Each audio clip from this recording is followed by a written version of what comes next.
How's it going, everybody? RazingHel here, and today we're going to start the Conquests of Alexander scenario that was recently released for Civilization 6. Now, there are some special objectives to this scenario, and it's going to last at most 60 turns if you're playing on the Settler difficulty. Since we're going to be playing on the King difficulty, this has increased to a total of 50 turns that are allowed to the player, so this should be a playthrough that's over relatively quickly. There are a lot of special rules to it.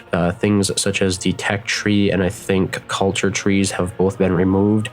And basically it makes use of the new civilization that was recently released just a few days ago, actually, which featured Alexander and, Macedon and Persia. So let's get started. I think without a doubt, Alexander has to be the goofiest leader that's been included so far in Civilization 6. That's just beyond the pale. Okay, how are we doing here? So, if we take a look at the victory conditions, that's actually city-states, my bad. No technology tree, civics tree, policies, diplomacy, or religion. Macedon is at war with everyone. Peace is not possible, and city occupation penalty lasts the entire scenario. If the Alexander Great General is killed, the scenario is lost. If any other Great General is eliminated, they are just removed from play. Great General points are only earned from killing units with these the swordsmen and I believe cavalry, which are two unique units to Greece. I think I'll just be referring to them as such, swordsmen and cavalry, because number one, I'm not certain on the pronunciation, and number two, it keeps it relatable for other people who are familiar with those unit classes. Receive a free unit when capturing a city with a palace or wonder while Alexander is within one tile, as follows. So cities left to conquer, 28. Current score is 5. I'm not exactly sure how to win. I guess we just have to conquer all those cities. Okay. Yeah, so you might be wondering exactly what's sort of gone down in the last week or so. We have a settler. Let's move him up here. I think there's some territory up there I can settle. Skip turn. Should just use space. What do we want to do? Okay, this is a encampment. If I could move this archer somewhere, I would put it within range. Well, could I move it there? Nope. I don't really know what to do with that. Okay, here we have a couple of cavalry. I think we're going to use the cavalry against this Greek city-state. Major defeat. Perhaps not. The thing is, if we don't deal with the city-state early on, they do become a problem. I've played through the beginning of this a little bit, a couple of times, just to sort of scope it out. But yeah, if this city-state really pumps out a lot of units if you try to ignore it. So I suspect we're not going to be doing that. But getting into, like I said, we know what was been going on. Why did I stop uploading so much stuff on the channel? Truth be told, it's because I really, really got sick. You might be able to tell yet, like my voice is by no means at its peak. +7 combat strength, defending versus ranged. I think take that. So I just felt really, really bad, and spent most of my spare time in bed actually. So that doesn't get a whole lot done on the creative front. Let's choose production here in, what city is this? Pella. Not familiar with that capital. We probably want a siege tower if we're going to be capturing cities. And again, I'm not sure these cities have walls. We might actually be able to, this city has a wall. We might actually be able to hold off on the siege tower for a bit. Let's build something else. Just occurred to me. Let's build another swordsman. There we go. Gonna move our swordsman probably here. Yeah, we'll take over this encampment. Okay, we didn't quite take over the encampment. There, now we will. Yeah, so you can see my great general here, Alexander the Great. He's giving bonuses to units within this radius. And that's a big deal for Alexander because his units receive extra bonuses for having a great general around. So if we take a look here, for example, at the swordsman, it says the Macedonian unique melee unit that replaces the swordsman plus 5 combat strength when besieging districts. Additional 50% additional support bonus. No, so that one doesn't. Okay, I was wrong about that. Maybe it was this unit. Yeah, this is the one. It has an additional plus 5 combat strength when adjacent to a great general. A great general. So plus 5 great general. That was the unit I was thinking of. So the swordsmen really don't benefit much from having Alexander around, but the cavalry do, interestingly enough. Okay. Let's move this archer forward a bit. I'm gonna attack those units. And let's get this cavalry in there. Like that. Okay, everybody here is out of movement points. What do we have over here? Did I actually move all my good units? No, that's mine. Okay. For a minute there, I thought that was an enemy unit. I was saying, wow. Really dropped the ball on that one. But no, okay, we'll just attack the spearmen. There's a Persian spearman. I'm not sure that I want to settle yet. There's a Persian horseman coming in from this direction. Maybe we should pull back for a bit until we have some more units on the Persian front. Okay, let's kick those guys out of there. Well, still have a little bit of health left. So I guess that's not happening this turn. And Alexander can sleep. Oh dear. My archers were flanked by... What are these? It's a Persian horseman. Let's get the archer out of harm's way. And see if we can attack. Yeah, we can. We'll attack with the swordsman. Not the best use of a unit for attacking cavalry, but they'll have to do. We can promote this unit, but I don't think it's taken enough damage yet since the units heal by about 50% when you promote them. Sometimes it's best to save those units for a bit. I'm a little bit worried that my archer will get killed next turn, though. But there's really nothing I can do about that. Okay, over here. What do we want to work on? Guess we're going to approach the city. Well, that's Alexander. Major victory. And another major victory. Oh, come on. I hate it when it does that. So, yeah, what did it do? Well, sometimes when you think you're moving one unit, it automatically switches to another one. It automatically cycles to another unit, and then you move that instead. Like, for example, I could finish using this unit, click on this one to swap over to it, and the game says, oh, hello, we actually wanted to switch to this unit, so they'll remove the focus from this swordsman, move it to the bowman, and then execute the action that I had previously intended for the swordsman on that bowman instead, which is a complete and utter farce, but I'm not sure what exact ways around it there are.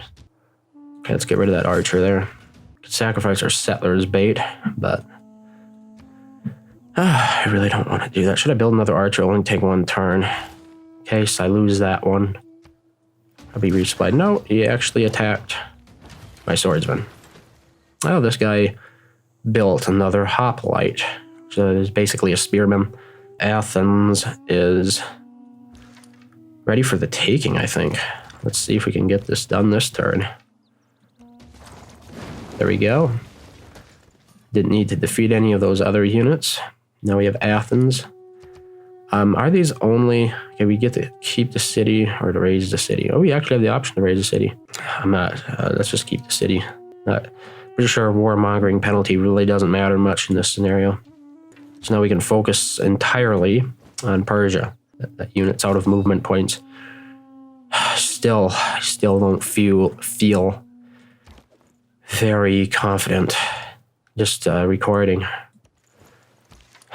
Like, I feel a little bit short of breath and stuff, which sucks. It makes me feel ill right now. the show must go on, right? What are we gonna do here? We built archer. Let's build another swordsman. Then after that, maybe we can build a siege tower. We got 2 damaged. 2 damaged. What are these things called? Districts. No, one's a damaged building, one's a damaged district. Now, it has been a while since I played this game, a few months. And I'm not certain about like penalties from capturing cities anymore. Does it reduce the overall productivity of it? Here we go. It's probably going to take too long. Yeah, it's funny how you can forget those things so quickly. Okay. Get rid of that horseman. Here we have Alexander again. Let's get him back into the fray. Shoot that guy down. Yeah, this scenario reminds me quite a bit of the one in Civilization 4 Warlords. There was also an Alexander scenario. It had very similar objectives as this one does. I think it was a little bit less combat focused though. They allowed you to research and stuff like that, but the objective, I believe, was like to defeat Persia in a certain amount of time. Is this just Alexander who's giving me trouble? Yeah. We should move this archer down. Then we can shoot at that encampment. This guy is healed now, so go ahead and attack those spearmen with him. Oh, they're damaged already. I wasn't aware of that. I built a worker in that city. A builder, they're called now. Okay. Yeah, one problem with the 1 unit per tile is it takes a little bit longer to actually decide where your units should go, like what path they should follow when invading. Not quite as straightforward as like Civilization 4, which I'm still kind of used to after playing it for so long. Like I've been playing it for a couple months versus this one, which, like I said, I really haven't picked it up for the past couple months. I meant to do like a review for the Australian DLC, but got busy with Don't Starve and never really put in enough time to, I think, form a cogent opinion on it. So, I mean, obviously I could have just played it and said, hey, looks like here's what's new. But I just kind of prefer to develop my own opinion on stuff rather than just being a pure first impressions. I've done those other types of first impressions in the past, like where you just pick up the game and start playing it without any former knowledge, but it just seemed to me that wasn't what a lot of viewers were looking for. They didn't just want to see me play the first part of the game and bumble through it. So, what do we have here? Tortoise versus Battle Cry. 10 combat strength and defending against range attacks. That's always a good one because I think I'll choose Battle Cry instead. I was gonna say the other promotion is good as well because the Persian army has immortals. Like right here, they basically replace swordsmen, but they have the ability to shoot as well. They have a ranged attack. Let's repair that district and move this guy one step forward and heal. 7 combat strength versus melee and ranged. I mean, these are basically the same thing. I suppose I should promote for some diversity there. I still like the promotions in Civilization 6 better than Civilization 5, but I still think Civilization 4 was my favorite in terms of how the promotion system worked. Civilization 5, like you could promote to heal the unit. Granted, I haven't played as much Civilization 5 as I have Civilization 4 by a long stretch, so my opinion on that might be due to like being not fully informed. But overall, I just like are we going to have to deal with walls here? I just liked the very specific maybe not specific, the variety of promotions in Civilization 4. And I feel to some extent they brought that back with the tree here. Let's capture that worker. There we go. And then let's see if we can... No, we can't. Yeah, that makes sense. So that opens up our archer to attack. We could get one of these dudes in here. Let's do that. One of the my horsemen. Okay, I think we're ready to found a new city. We have a builder now, so I'll be able to improve tiles. It's a good thing. I'm not sure we can even build walls in this scenario. So what I'm going to be doing here is basically, I think, surrounding this one city rather than spreading my forces out over here. I believe there's too much weakness associated with not keeping my units bunched up as relatively tight as possible. Here we go, another horseman. He has promotions, but we probably want to wait until it's damaged. It's like a free heal. Okay, build everything. We can build settlers, yeah. Battering ram. I'm thinking we do need a siege tower because it looks like this city down here has walls. It says 20 versus 38. Maybe it doesn't. I forget where exactly the indicator was for walls in this game. Why is it not? You're kidding me. It doesn't bring anything. Oh, that's because it's not my city. Duh. Like, we can't build any walls, so maybe that's not an issue. I'm just wondering why they would allow siege towers if there weren't any walls. Oh yeah, we have 3 cities now. I might just set these up to automatically produce stuff. Let's build a builder there, though. That's city's still growing, so it's not going to be that productive yet. Alejandro. Builder. Okay, that unit's done for this turn. Got a major victory against this city. Let's hit it. 71 health.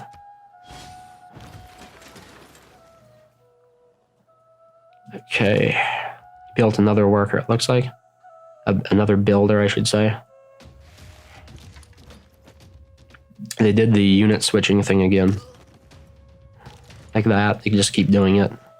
It's useful most of the time, but when you're actually at war, having automatic unit cycling on really, it tends to be more of a hindrance than a help. Ah, so we got a couple cities here. Wonder how many turns we have left. Okay, so we basically just have to conquer cities. 26 cities left to conquer. Might have to like split my force up into a couple of different task forces. I think I'm just gonna... Can I automate these workers? I thought I could. Delete unit. No? Really? Huh. I guess I'm just too used to Civilization 4 at this point. Yeah, so we need to build some vineyards over there. No, wheat farm. Keep city. It says, keep the city in your empire for now. It will be less productive occupied. Be a less productive occupied city until its post-war ownership is discussed at the peace table. Penalty will be either refunded or doubled at the end of the war, depending upon whether or not you keep the city. Like, I'm not exactly sure there's going to be a huge benefit from me keeping these cities. I'm going to keep that one for now, though. I might start raising other ones, though. Like... the way things work in this game is you're not charged maintenance for cities, but the buildings do cost gold. I think, wow, I'm just like, I really forgot a lot of the details of this game in a short amount of time. I'm a little bit disappointed in that. Yeah, repair the granary. This archer can get a promotion, but just move it ahead instead. These units have a lot of movement points thanks to these roads, so that's definitely getting more movement points out of them than usual. Usual roads were not this strong. I guess it makes sense that they had to do that. Though, because otherwise you wouldn't have a chance to get your units down to the other side of the world in that short amount of time that they give you. Yeah, so don't know if I'm actually going to lose. Okay, right there is the walls. Yeah, this city does have walls, I believe. There's two little icons above it. One's fortification health and one's garrison health. So I'm pretty sure that's what indicates the walls, or whether a city has walls or not, because you'll notice none of my cities have that. It has garrison health, but not fortification, I think they call it. Fortification health, yeah. What do we want to do here? Let's pin that archer in. Another hoplite. Hoplite? I didn't think I meant to build one of those. Those are spearmen. Might be a good thing, though. Persia has a lot of horsemen. Some diversification in our army's composition could help us avoid casualties. Ah, there's a horseman already. Yeah, and using a swordsman against them results in a minor defeat. So we probably want to start getting more hoplites, spearmen. Let's back these guys up if we can. This archer's not in range. Probably will be a couple turns, though. We are monkeying about a bit more than I'd like. We still need to build a siege tower. Does that thing work? Yeah, it's one turn. We probably won't use it for the city. Probably have to. Build that plantation. Here we have another worker. Is there a marble mine there? It looks like it. A lot of improvements have already been built. Since I didn't pillage any of them, it means I don't have to rebuild them. So we wanted to do more spearmen, I think. There we go. Heal that unit. Yeah, you're showing a major defeat if I don't get rid of the walls. Here, this is a wonder. So if I capture that city, I believe I get some unit goodies. What is it called? I get one galley, apparently. Not exactly sure how useful one galley is going to be when they have a ton of galleys as well. Guess we'll just have to wait and see. Fortify. See if we can bring more of these archers in. The logistics of this is getting a bit messy. Yeah, here's our hoplite, which was, like I said, good against mounted units. It's a spearman replacement for the Greek Empire only. I think it replaces it for more than just that. Let's take a look. Hoplite. Unique to Athens. Yeah, so it's unique to Athens, but apparently I can build it because I captured Athens.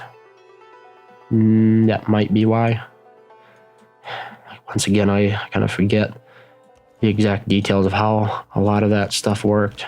You might be wondering why I play the game if you don't know much about it anymore.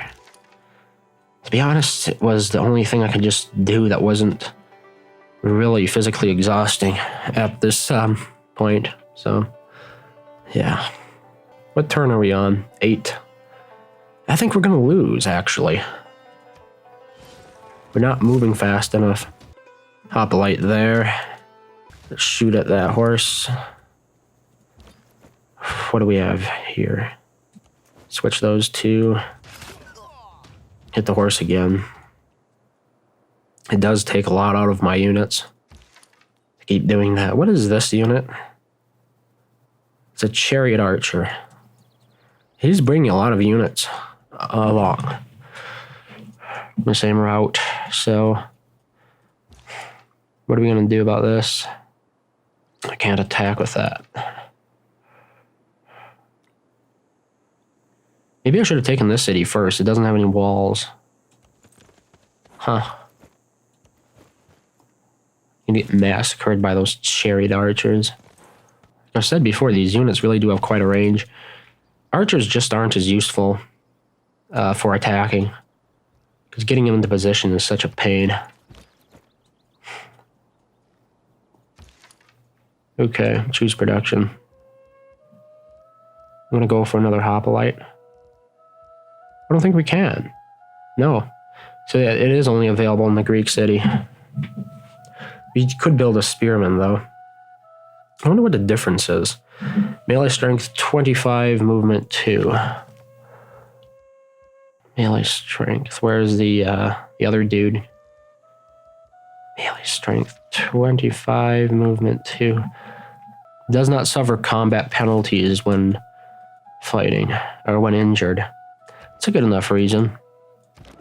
Means it will fight at full effectiveness, even if I don't have it fully healed at that time. Let's promote this guy. Heal him up. There we go. Yeah, so I guess we're building maybe a siege tower. It really doesn't matter with the siege towers because you can double them up on other tiles, so it's not like you're sacrificing any slots in your army, so to speak, to have them in there. So I'm looking here. Can we build that? What? You're kidding me. We can't build that unit in here either. Limited to spearmen. How did I get the other unit? It's really weird. Where is he? Right here. He's a hoplite. How on earth did I get access to that? I guess it'll be one of life's great mysteries. A lot of unit logistics going on here.